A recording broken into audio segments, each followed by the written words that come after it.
YouTube Ozick in the Goat House is back. Day one of the NFL Combine in the books. I'm here with winners and losers. We'll be here every night with my winners and losers video to every single day of the Combine. We'll have a big mock draft after, and then on to the free agency videos. Excited. Follow us on Twitter for live updates during the Combine, and subscribe here on YouTube. Help us get to 100K, almost there. Appreciate you guys very much. Winners, losers, and we'll talk about some other guys. Byron Murphy II, big name going into the day, really showed out. I mean, people kind of worried that he's a little undersized.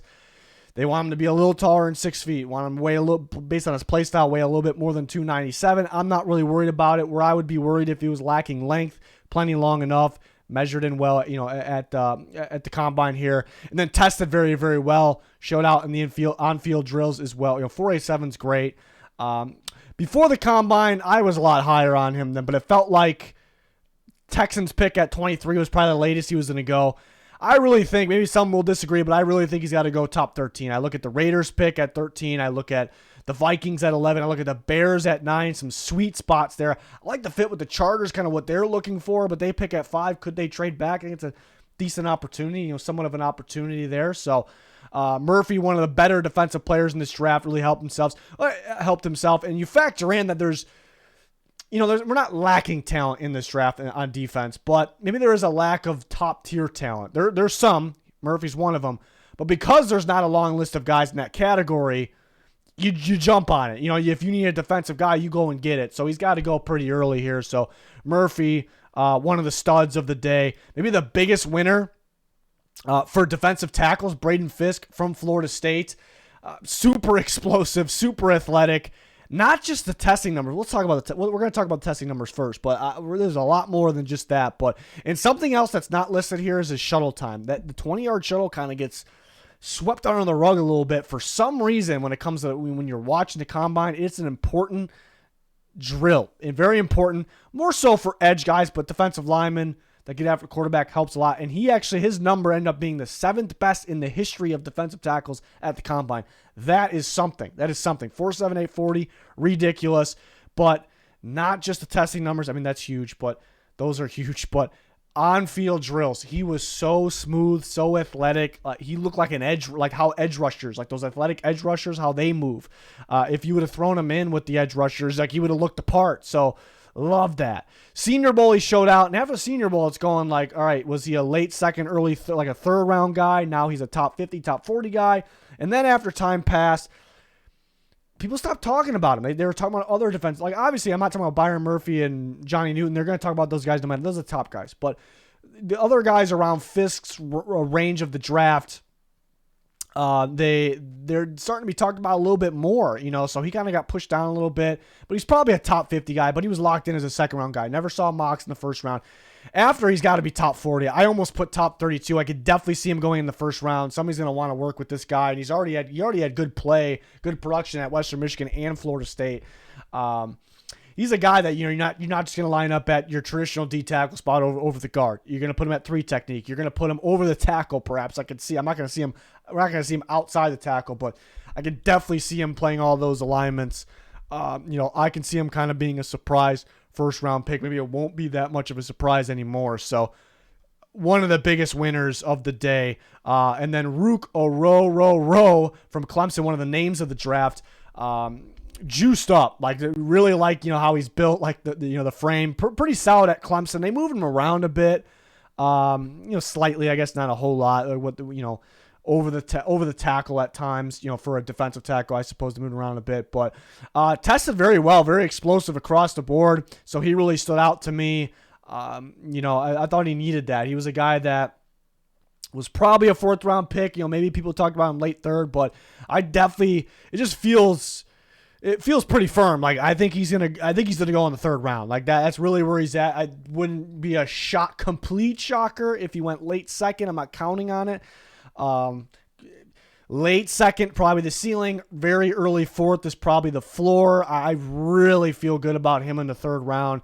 Juiced up defensive lineman that I think his best football is ahead of him. A lot of upside, guy you want to work with, and he showed that he's super explosive. So just across the board. So it just looked good overall today. Got to go Chop Robinson. The measurables, we knew he wasn't the longest guy.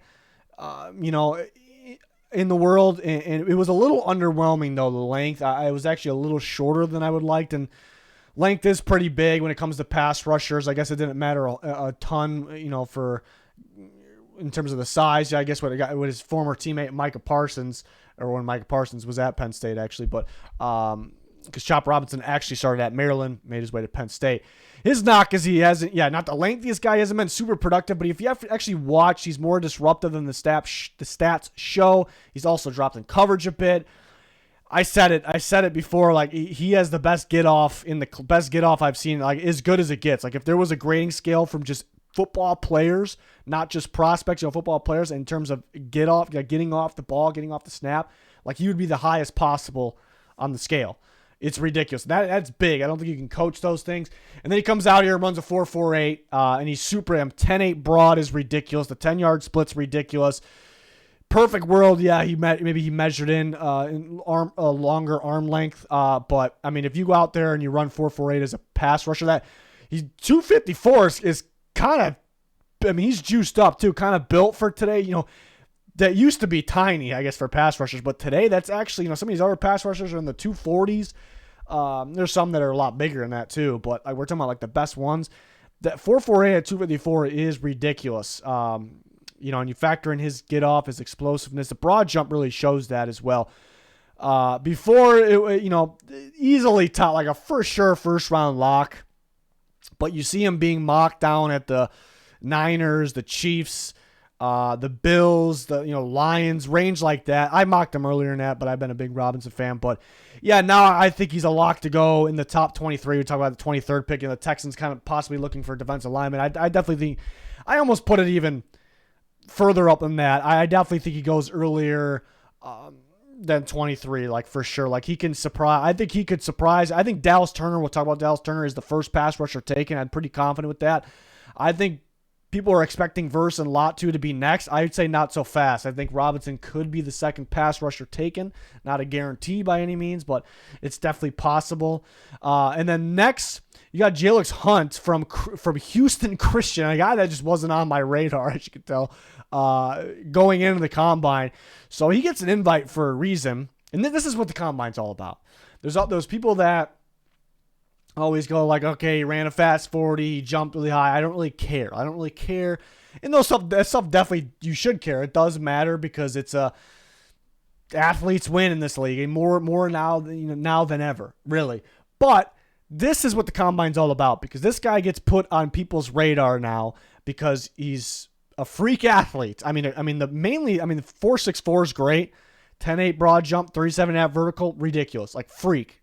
Guys don't do this, so we're going to have to watch more on him, obviously, but start to do a little bit more research on him, and you find out that he was actually a safety not too long ago. Defensive back safety turned into an edge rusher.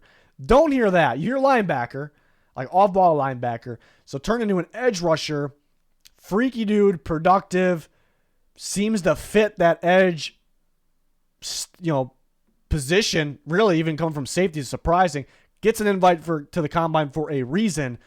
So he's a guy right now. So before it was like, no one talked about him. Round 7, maybe undrafted free agent, but I mean, somebody's going to be dying to work with this kid. Somebody's going to be dying, like good measurables, freak athlete, already a pretty solid, weaker competition, but solid pass rusher for a guy that's barely been playing a position, and he wasn't even playing linebacker before he was playing, he's playing safety. Pretty ridiculous. It's a guy you really want to work with, so I think somebody will take a shot. We're going to have to watch more tape to get a firm, understanding, but that's kind of my feeling right now. Just a guy that really came out of nowhere here. On to, Miles Cole from Texas Tech, 6'6", 278. It's like old school size pass rusher, just massive, and runs a 4.67. Broad jump and vert, very, very good as well. So look good in the drills too. It's like, because we got guys that are slower in this, less athletic than this, that are like today's size, 6'3", 248, 250, and you got this guy at 6'6", 278. So A guy that another one of those guys that teams would definitely like to work with. A 4-3 team putting him at end, or even a 3-4 team putting him at end. I think he's going to be a fit as a defensive end. But this is another one of those freaky dudes that coaches are going to want to get their hands on here. So definitely a really good outing for him. Then Dallas Turner, you almost want to say maybe the biggest winner of the day, because he's just the freakiest guy out there. But other guys probably helped themselves more. But that's because Turner was arguably the best defensive player in the draft, as it was. We already said, I only had 2 defensive players in my top 10. He was one of them. He's probably going to be the first defensive player taken. Probably the best edge rusher. Freaky long, so it already started. Him on the winner column with his measurables. How he measured in. Then he runs a 4.46, which is absolutely flying. He has the crazy production playing it in the SEC, playing it at Bama. Freaky broad jump, freaky vertical jump, 40.5. He's jumping out of the gym. It's just a absolute freak of an athlete, and has the crazy production to go along with it. Before top 16, he was going earlier in that, but that was like the absolute lowest he was going. He's going to go in the top 8. I like Byron Murphy a lot in a different position, but as a defensive player, Tyrion Arnold's another one to look out for from Bama corner. We'll see him on a different day here at the Combine, but Turner is very, very likely to be the first defensive player drafted. Fits that Raheem Morris, we're talking about pick 8. Raheem Morris defense, the Falcons perfectly. I don't think he gets by that point. I really don't. If another edge rusher was going to go before him, it'd be because, I don't think it happens, but because of scheme fit.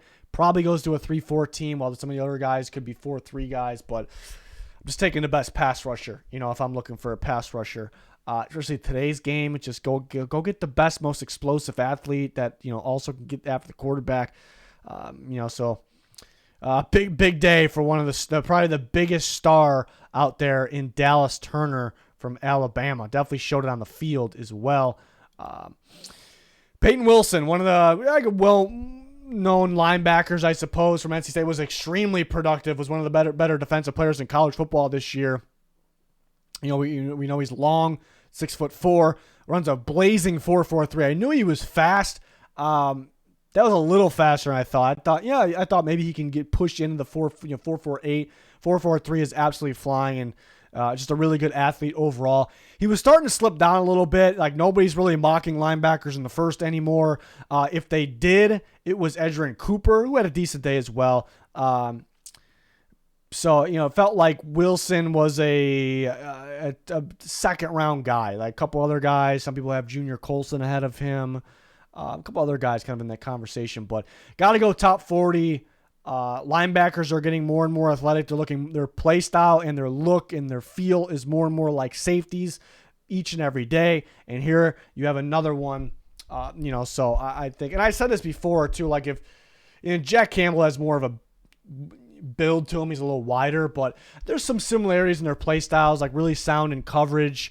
And if he can go, I know it's a different draft, but if he can go first round, I think Wilson definitely can go first round. So, really solid athletic day for Payton Wilson.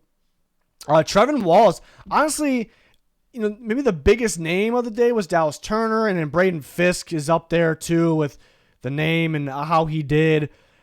Maybe my biggest, a sneaky biggest winner is Trevon Wallace from Kentucky, because I kind of like this tape, but he had a mixture of and I got to watch more, but a mixture of old school and new school vibes with the linebacker. Sometimes he looks like this physical dude that's just going to plug gaps, but then 1 second he's flying around the field, and I didn't really know how he was going to test though. It was he looks great on the field, but I don't know how this guy is kind of a mystery.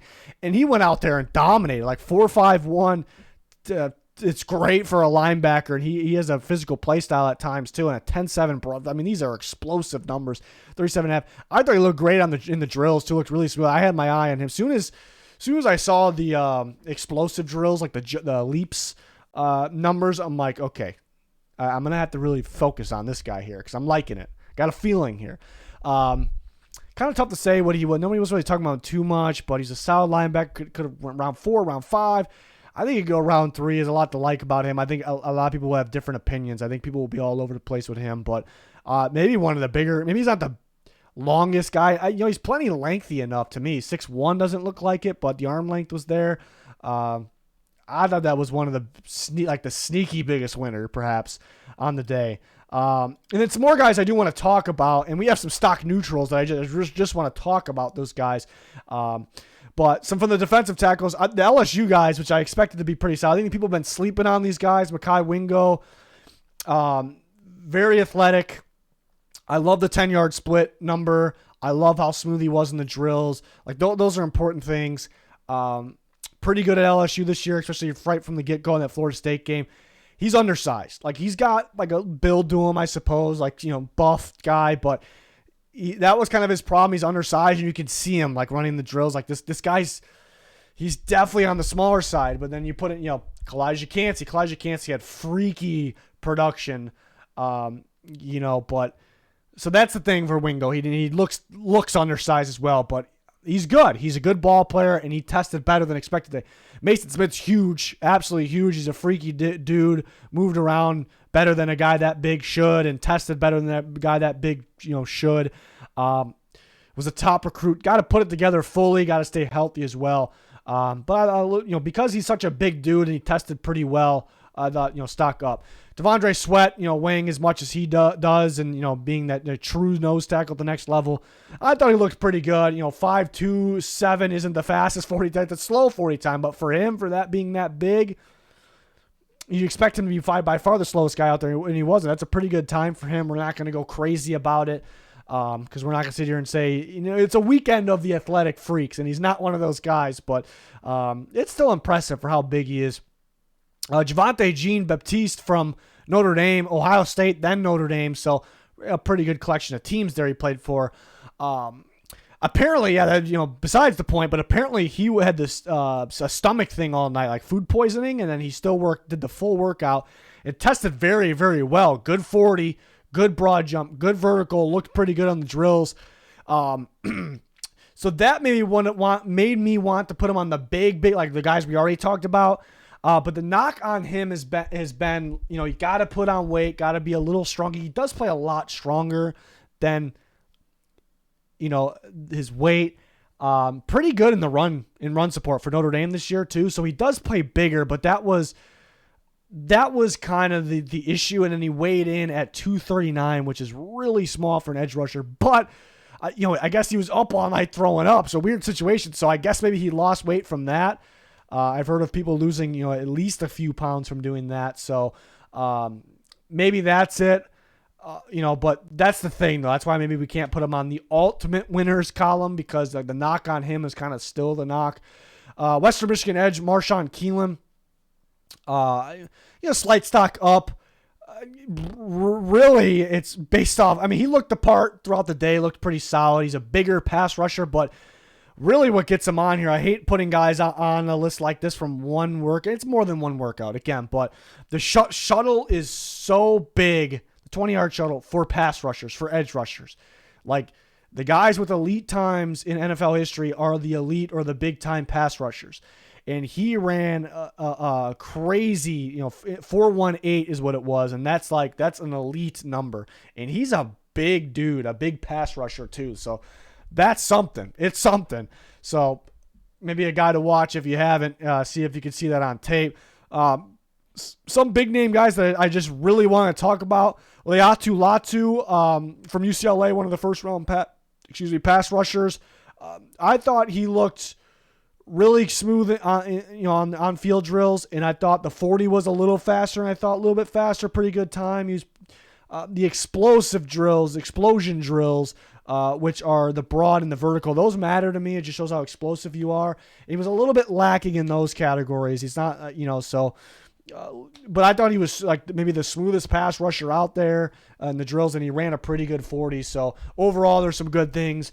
Just because he's a big name and it was kind of a mixture of things from me, I wanted to talk about him. Same with Jared Verse.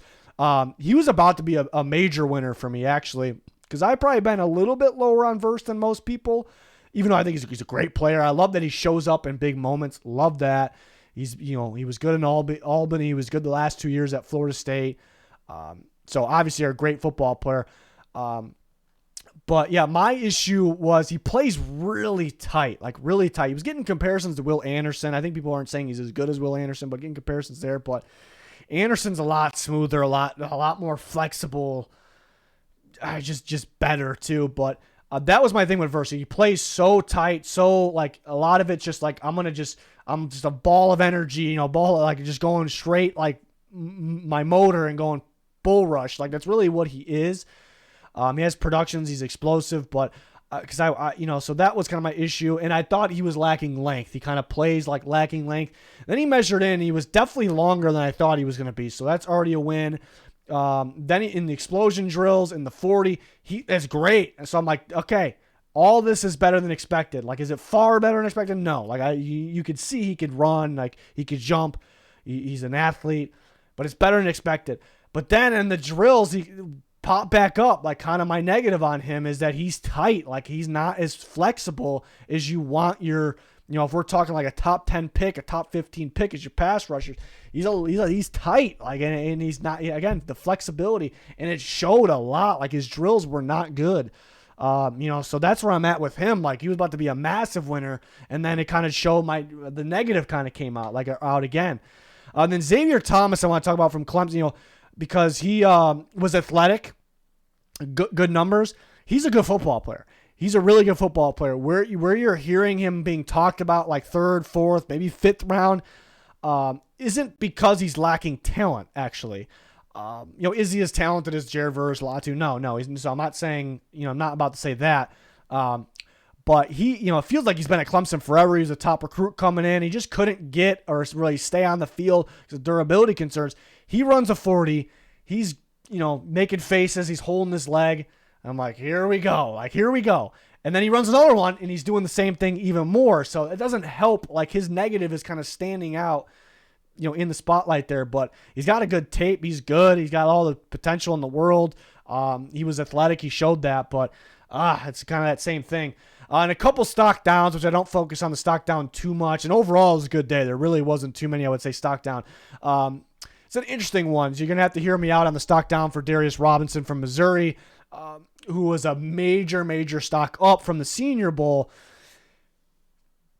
He didn't test too well, okay? He looked a little tight in the drills. I'm not really too worried about it. It matters. The speed-wise, the explosiveness, vertical was good, actually. Broad jump's big for me for edge rushers. It's proven to be big. But maybe that 40 and the 4.9s, and I don't want to base too much. Well, we're talking about the combine, so we are going to base a lot off that. But those are underwhelming. Those are disappointing. So what you're probably saying right now is stock down because he ran a 4.9 40, and he's a bigger pass rusher. Remember, he's weighing like 290 around there. And I understand that, and that's not necessarily why he's going down. So he was a defensive tackle for Missouri, moved to defensive end, and he played better this year there. He showed out the Senior Bowl, showed upside there. Okay, so you could say, well, with these numbers, maybe he's better off going to defensive tackle.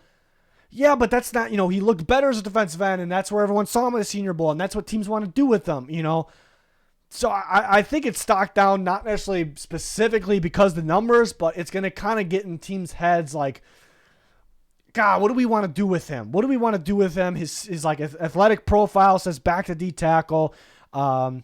He played a lot better at DN this year. He looked good the Senior Bowl at DN, but is he fast enough? Is he flexible enough for today's standards there? So and he's an old school type pass rusher, with his weight and his physicality, and that's great. That could still work here and there. I just think with the numbers and the lack of experience and he kind of fits like 5-10 years ago defensive end. I think it's gonna. Is that really, if he gets the chance in the NFL, which he will at the NFL level, will those numbers really affect him? Like, no, they're not. But I think it's going to affect like his actual draft stock, where he was going to go, because it's going to kind of mess with teams like, where could we spend a pick on this? He was making his way in the first round conversation, and now it's like a little bit too risky up there. So maybe early second round for Darius Robinson. So that is the reason for stock down. It's not necessarily a 4.9 stock down. It's not necessarily that. So hopefully you listen to the video on that. And Austin Booker from Kansas, who was very productive, and he's been getting a lot of hype lately. And I see why. There's some flashy moments, almost like the highlight moments. But then there's moments where maybe he's a little too hesitant, a little too patient, but I see what people are liking, and he looks explosive. on tape as well. But then he did not show that at the combine, really. Like, he was actually very disappointed. Like, I thought if he ran a good 40 and wasn't more in the explosive drills, I thought he looked smoother on the drills. I thought he probably would have stayed where I had him. Like, but he was under that, and I think he needed to have the athletic days. So he was starting to rise up too. Like, at one point, like, he was really rising up. People were talking about him like almost getting locked in the second round. I don't know where he's, maybe third, possibly late second, third. I wouldn't even be surprised early fourth. So pretty big range there for Austin Booker. So and there's other guys. I can't list every single guy here, but Chris Jenkins, another one from Michigan, looks like a physical specimen. He stood out as well. We knew he was pretty good already. So Edgerrin Cooper, some other linebackers. You guys know them too. You're watching, you can see the numbers, but these are the guys that I want to talk about that stood out. And we'll do this for every day of the combine, and we'll have a big updated mock draft after. Always love that. And then the free agency predictions, free agency grades. Can't wait. Almost at 100K. I think we're going to get there during free agency. Appreciate you guys very, very much. Check out our free agency videos up already on the channel. A lot more to come for the offseason content. It's going to do it. Thanks for watching. Goodbye.